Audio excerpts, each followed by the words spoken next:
Hi everyone, Assalamu alaikum. Welcome my dear lovely viewer, Master House 24. আমি অন্তর Hossain English Mohammad Ali academy সবাইকে স্বাগতম শুভেচ্ছা এবং অনেক অনেক ভালোবাসা জানিয়ে তোমাদের জন্য অত্যন্ত ইম্পর্টেন্ট এবং ইন্টারেস্টিং টপিকস নিয়ে আলোচনা করব। সেটি হচ্ছে বন্ধুরা সাম কমন স্পেশাল ফ্রেজ আর words how to fulfill how to use in English grammar. তোমরা যারা HSC 2023 তোমরা ফাইনাল পরীক্ষা দিবা অথবা তোমরা বিভিন্ন অ্যাডমিশন টেস্ট জব অ্যাপ্লিকেশন যে কোনো ক্ষেত্রে এই সাম কমন ফ্রেজ আর words how to use in English grammar আজকের ভিডিওতে তোমরা সেই বিষয়টি জানতে পারবে। তোমরা আমার চ্যানেলে যারা নতুন রয়েছো অবশ্যই চ্যানেলটি সাবস্ক্রাইব করবে। কেন সাবস্ক্রাইব করে তোমাদের মোবাইল ল্যাপটপ কম্পিউটারে notification পেয়ে যাওয়া আর যারা সাবস্ক্রাইব করে thank you so much. So no more talk, now go to our whiteboard, try to understand today's lesson how to use some common phrases or words how to use in English grammar. Okay, now start. Hello my dear lovely viewers, I'm বলছিলাম যে how to use special some common phrases or words for HSC Final 2023 or Admission Test যারা রয়েছে আমাদের question number 2 হিসাবে English second পেপারে আসবে, অর্থাৎ 2 number আসবে আর এটি আমাদের 10 মার্ক। আর আজকে আমাদের এই ভিডিওটি হচ্ছে এপিসোড 3 অর্থাৎ 3 নম্বর ভিডিও, অর্থাৎ তোমরা যারা HSC পরীক্ষার্থী তাদের জন্য আজকের ভিডিও থেকে আমরা যে বিষয়গুলো আমরা ইউজ করব সেই বিষয়গুলো সম্পর্কে অবশ্যই কিছু ওয়ার্ড মিনিং যদি আমাদের জানা থাকে অবশ্যই 10 in 10 অর্থাৎ 10-এর মধ্যে 10ই পাবো। ওকে, তাহলে চলো হ্যাড বেটার মানে কি, বরং ভালো, এটা কীভাবে ইউজ করবো সে বিষয়টি আমরা অবশ্যই জানতে পারবো। লেট অ্যালোন তাছাড়া অন্য বিষয় চিন্তা করা। তারপরে হোয়াট ডাজ লুক লাইক কিসের মতো বা কিসের ন্যায়। ওকে, তারপরে আমরা বলছি দেয়ার মানে সেখানে, এটি অ্যাডভার্ব এখানে সাবজেক্ট হিসেবে বসে নাকি অ্যাডভার্ব হিসেবে বসে সেটি আমরা জানতে পারবো। তারপরে ইট মানে ইহা আমরা জানি প্রোনাউন, কিন্তু এটা সাবজেক্ট হিসেবে ব্যবহার হতে পারে সে বিষয়টি আমরা আলোচনা করব। আর হ্যাভ টু আর হ্যাজ টু মানে কোনো কিছু করতে বাধ্য হওয়া, সেটা আমরা সকলে জানি। অ্যাকশন হ্যাজ মানে যত তত তাড়াতাড়ি। ওকে, তারপর নেক্সট আমরা বলছি উড রেদার বরং। ওকে, সেটা কীভাবে ইউজ করে সেটা আমরা জানতে পারবো। হোয়াটস লাইক কিসের মতো। ওকে, তারপর সে আমরা জানি বন্ধুরা ওয়াজ বর্ন মানে জন্মগ্রহণ করেছিল। তাহলে এই শব্দগুলি ফ্রেজগুলো ইম্পর্টেন্ট এই ফ্রেজগুলো কীভাবে আমরা এই সেন্টেন্সের মধ্যে আমরা ইউজ করবো চলো আমরা সবাই জানার চেষ্টা করি। প্রথমে আমরা দেখতে পাচ্ছি বন্ধুরা সেটা কি, ইট ইজ রেইনিং আউটসাইড, বাইরে বৃষ্টি হচ্ছে। তাহলে you dash take an umbrella, তাহলে তোমার কি নেওয়া উচিত, তাহলে তোমাকে হ্যাড বেটার হ্যাড বেটার কি টেক আমব্রেলা, তোমার ছাতা নেওয়া দরকার বা ছাতা নেওয়া ভালো।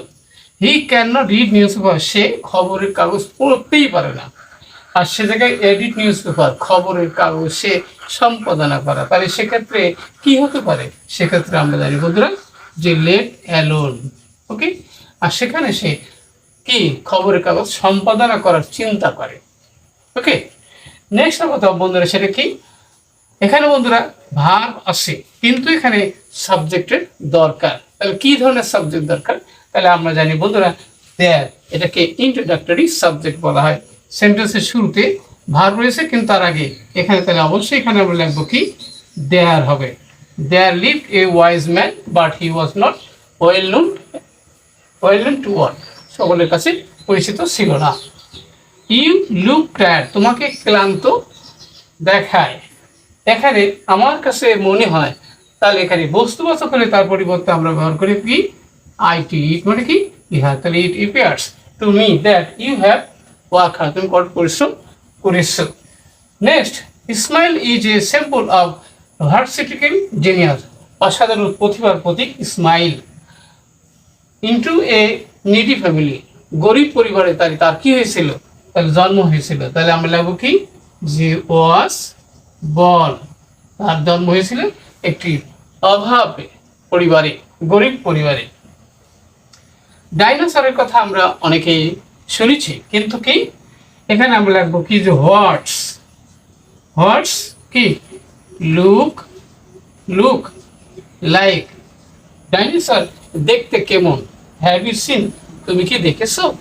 ওকে, তারপরে প্যানিক সাইজ মি অর্থাৎ আতঙ্কিত করেছিল আমাকে যখন আমি কি এলো, তাহলে এখানে আমরা কি লাগবো অ্যাজ সুন কি as I heard his roaring voice, তার কণ্ঠস্বর যেই আমি শুনেছিলাম অমনি আমি কি আতঙ্কিত হয়েছিলাম। ওকে, নেক্সট আমরা তো বন্ধুরা though I am in that need of money, যদিও আমার টাকার প্রয়োজন ছিল, তারপরে আই উড কি রেদার আর এ রেদার মানে বরং ডাই বলে আমি মারা যাব, কিন্তু than seek any financial help from him, তার কাছে আর্থিক সাহায্য নিয়ে সেটা আমি না খেয়ে মারা যাব।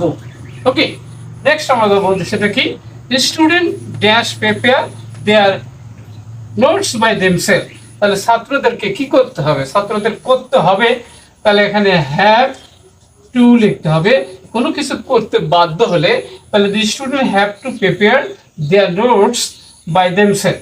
ওকে, এবার আমরা সেই বন্ধুরা সেটা কি লাস্ট যেটি রয়েছে কি, তাহলে কি তোমার যে শিক্ষক রয়েছে সেটা কে, সে কেমন, তাহলে হোয়াটস ডাব্লু এইচ এটি হোয়াটস কি লাইক, তোমার যে নতুন শিক্ষক এসেছে সেটা কেমন দেখতে, সে কেমন, he is very expert and dynamic.